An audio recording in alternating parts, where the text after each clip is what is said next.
It was the first week of senior year. Only 1 year left until graduation, and everyone was either trying to shine one last time or outshine the rest.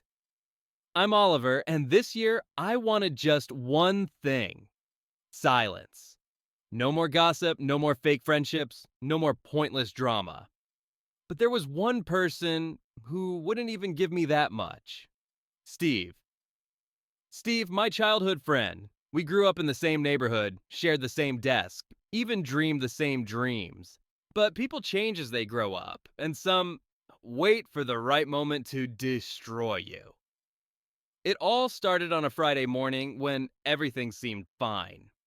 The bell had rung, and everyone was whispering about the new literature teacher. I was sitting in the back, scribbling something in my notebook. Steve sat next to me. He smiled. Like always. But 2 hours later, the assistant principal walked into the classroom and pointed at me. Oliver, we need to see you in the counselor's office.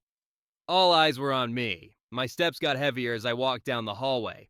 I didn't know what was coming, but I had a bad feeling inside. When I entered the room, there was an envelope on the desk. Inside, photocopies of private notes belonging to the literature teacher. And my name was written under it, with a note: lists the teacher's weaknesses and distributes them to the class. At that moment, all the blood drained from my face. I hadn't done any of this. But the evidence was so detailed, no one would believe me. And worse, there was only one person who could have taken these files from my computer: Steve. When I left the counselor's office, the whole atmosphere of the school had changed. Whispers followed me down every hallway. It felt like everyone's eyes were accusing me. No one wanted to hear my side, neither teachers nor friends. Everyone quietly turned their backs. By the end of that day, I was told I was being referred to the disciplinary committee. My file would get the label unethical behavior towards teachers. That would crush my scholarship applications and college recommendations. That night, I sat in my room for hours. Why had this happened? Who would do this to me? But the small voice inside was clear. There's only one person who could access such personal and private information: Steve. When I thought about the source of the files, the only thing that came to mind was when Yeet had asked for my laptop last week under the excuse of playing games. Maybe it wasn't just games. Maybe he had uploaded files he found somewhere onto my device and then gathered evidence from his own pocket. But I had no concrete proof, and as usual, he was smiling at me in class. I even overheard him whispering to a few people, "Oliver has changed. He's gotten into some weird stuff." That day, I made up my mind. This war would be won silently. I would end his game with his own weapon. Steve was always a laid-back guy.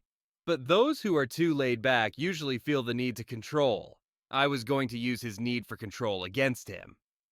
First, I started following him on social media. Old tweets, liked posts, hidden details, and stories. He didn't realize he was exposing himself. Every morning, his routine in the schoolyard was predictable. First, he checked his phone, then went to the bathroom, then sat at the same desk.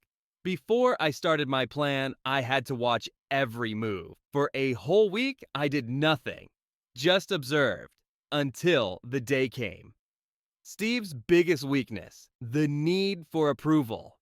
To stand out in class, to be liked by everyone, to earn the teacher's praise.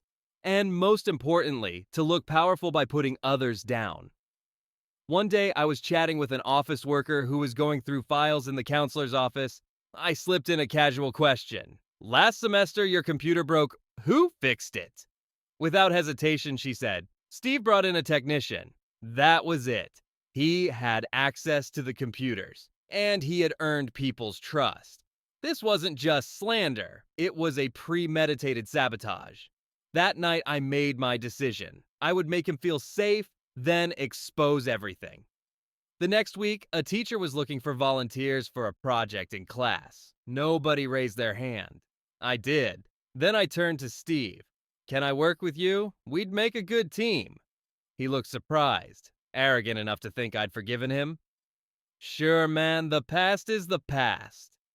We worked late into the night in the library, but I was more focused on his laptop than the project. When he went to the bathroom, I plugged in my flash drive, and bingo! Among the folders were plan notes he had written himself.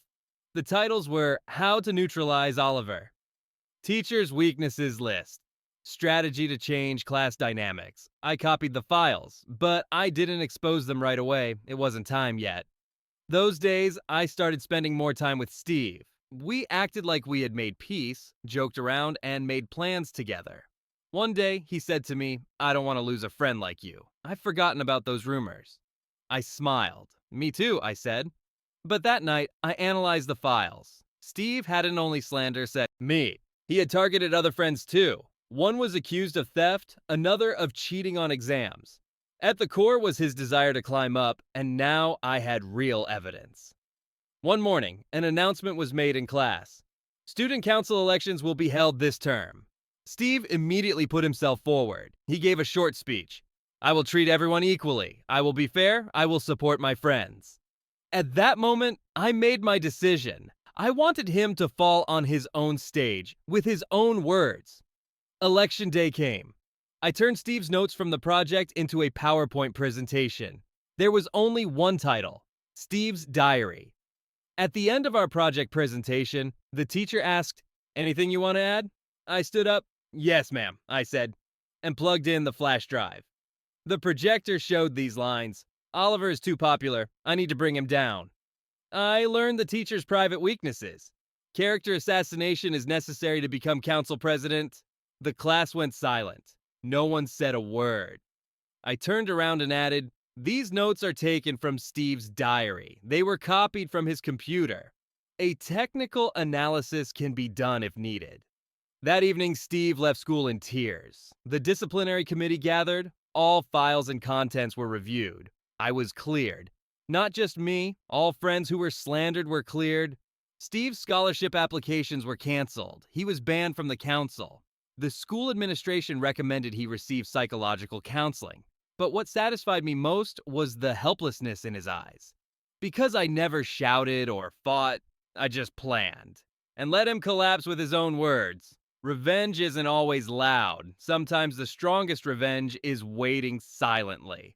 And when the time comes, leaving your enemy alone with their own weapon. I didn't forgive, but I didn't scream either.